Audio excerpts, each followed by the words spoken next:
നമസ്കാരം. നമ്മൾ ഇന്ന് സംസാരിക്കുന്നത് AI ചാറ്റ് ബോട്ടുകളെക്കുറിച്ചാണ്. അവ അനുദിനം മിടുക്കരാവുന്നുണ്ട്. പക്ഷെ ഒരു പ്രശ്നമുണ്ട്. ഒരു ചെറിയ ചോദ്യത്തിന് ഉത്തരം തരാൻ പോലും അവയുടെ ഭീമൻ ഡിജിറ്റൽ തലച്ചോറ് മുഴുവൻ പ്രവർത്തിപ്പിക്കണം. അതെ, അത് ശരിക്കും ഒരു കെട്ടിടത്തിലെ ഒരു സ്റ്റേപ്ലർ കണ്ടുപിടിക്കാൻ എല്ലാ നിലയിലെയും ലൈറ്റിടുന്ന പോലെയാണ്. ഭയങ്കര ഊർജ്ജനഷ്ടം, സമയനഷ്ടം. എന്നാൽ ഇതിനൊരു പരിഹാരം വരുന്നുണ്ട് എന്നാണല്ലോ കേൾക്കുന്നത്. അതായത് മനുഷ്യരെപ്പോലെ ആവശ്യമുള്ള ബ്രെയിൻ സെല്ലുകൾ മാത്രം ഉപയോഗിച്ച് AIയെ ചിന്തിക്കാൻ പഠിപ്പിക്കുന്ന ഒരു പുതിയ രീതി. അതെ, ഏറ്റവും പ്രധാനം എന്താണെന്ന് വെച്ചാൽ ഇതിനായി നിലവിലുള്ള മോഡലുകളെ വീണ്ടും ട്രെയിൻ ചെയ്യേണ്ട കാര്യമില്ല. ഓക്കെ, അപ്പോൾ നമുക്കിതിനെക്കുറിച്ച് കുറച്ചുകൂടി ആഴത്തിൽ സംസാരിക്കാം.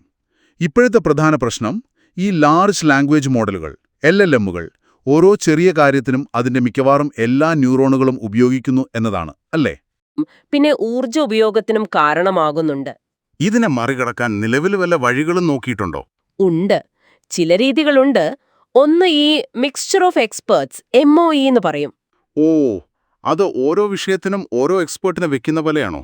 അതെ, അത് ഫലപ്രദമാണ്. പക്ഷെ അതിന് അധികമായി ട്രെയിനിങ് കൊടുക്കണം മോഡലിന്. ശരി. പിന്നെ ടീൽ, കാറ്റ്സ് പോലെ ട്രെയിനിങ് വേണ്ടാത്ത രീതികളുണ്ട്. അവ ഈ ആക്ടിവേഷൻ കുറഞ്ഞ ന്യൂറോണുകളെ താൽക്കാലികമായി ഓഫ് ചെയ്യും. അപ്പോൾ പ്രശ്നം തീർന്നില്ലേ? ഇല്ല, അവിടെ ഒരു പ്രശ്നമുണ്ട്. ഒരു പരിധിയിൽ കൂടുതൽ ന്യൂറോണുകളെ അങ്ങനെ ഓഫാക്കിയാൽ മോഡലിന്റെ പെർഫോമൻസ് കുറയും. കാരണം ചിലപ്പോൾ ഈ സൈലന്റ് ആയിട്ടിരിക്കുന്ന ന്യൂറോണായിരിക്കും പ്രധാനപ്പെട്ട വിവരം കൈകാര്യം ചെയ്യുന്നത്. അപ്പോൾ അവിടെയാണ് ഈ പുതിയ രീതി WINA, weight informed neuron activation. മൈക്രോസോഫ്റ്റും മറ്റുള്ളവരും ചേർന്നാണ് ഇത് ഡെവലപ്പ് ചെയ്തത്, അല്ലേ? അതെ, വിന. അതിന്റെ പ്രവർത്തനം കുറച്ചുകൂടി സ്മാർട്ടാണ്. അത് ന്യൂറോണിന്റെ ശബ്ദം, അതായത് ആക്ടിവേഷൻ, അത് മാത്രം നോക്കുന്നില്ല. പിന്നെയോ? അതിന്റെ മെഗാഫോൺ, അതായത് അതിന്റെ വെയിറ്റ്, അതിന്റെ പ്രാധാന്യം, അതും കൂടി നോക്കും. ഓക്കെ. എന്നിട്ട് ഈ ആക്ടിവേഷനും വെയിറ്റും തമ്മിൽ ഗുണിക്കും. ഏറ്റവും ഉയർന്ന വാല്യൂ കിട്ടുന്ന ന്യൂറോണുകളെ മാത്രം ആക്റ്റീവായി നിർത്തും. ബാക്കിയുള്ളവ ആ പ്രത്യേക ചോദ്യത്തിന് ആവശ്യമില്ലെങ്കിൽ തൽക്കാലത്തേക്ക് ഉറങ്ങും. കൊള്ളാം. അപ്പോൾ പെർഫോമൻസ് കുറയാതെ കൂടുതൽ ന്യൂറോണുകളെ ഓഫാക്കാൻ പറ്റും. അതെ, അതാണ് ഇതിന്റെ ഒരു ഗുണം. ശരിക്കും ഗണിതശാസ്ത്രപരമായ കൃത്യത ഉറപ്പാക്കാൻ സിംഗുലർ വാല്യൂ ഡീകമ്പോസിഷൻ SVD എന്നൊരു ക്ലീനപ്പ് സ്റ്റെപ്പും കൂടിയുണ്ടിതിൽ. ഓക്കെ, ഇതിന്റെ ഫലങ്ങൾ എങ്ങനെയായിരുന്നു? വലിയ മോഡലുകളിൽ ടെസ്റ്റ് ചെയ്തു. ക്വാൻ 2.57b, ലാമ 2.7b, ലാമ 3.8b, പിന്നെ 5.14b പോലുള്ള വലിയ മോഡലുകളിലാണ് പരീക്ഷിച്ചത്. റിസൾട്ട്സ് വളരെ നല്ലതായിരുന്നു. പിക്ക, GSM-8K, MMLU പോലുള്ള ബെഞ്ച് മാർക്കുകൾ ഉപയോഗിച്ചു. ഏകദേശം 65% ന്യൂറോണുകൾ ഓഫാക്കിയിട്ട് പോലും വിന പഴയ രീതിയായ ടീലിനേക്കാളും ഒരു 2-3% പോയിന്റ് കൂടുതൽ പെർഫോമൻസ് കാണിച്ചു. 2-3% എന്ന് പറഞ്ഞാൽ ഈ ഫീൽഡിൽ അത് വലുതാണല്ലോ, അല്ലേ? അതെ, തീർച്ചയായും. ചെറിയ വ്യത്യാസം പോലും ഇവിടെ പ്രധാനമാണ്. അപ്പോ കാര്യക്ഷമതയുടെ കാര്യമോ? കമ്പ്യൂട്ടർ പവർ എത്രത്തോളം ലാഭിക്കാൻ പറ്റി? അതാണിതിലെ ഏറ്റവും വലിയ നേട്ടം. കമ്പ്യൂട്ടേഷൻ, അതായത് ഈ ഫ്ലോപ്പുകളുടെ എണ്ണം, അത് ഏകദേശം 60-65% വരെ കുറഞ്ഞു. 60% കൂടുതലോ? അതെ.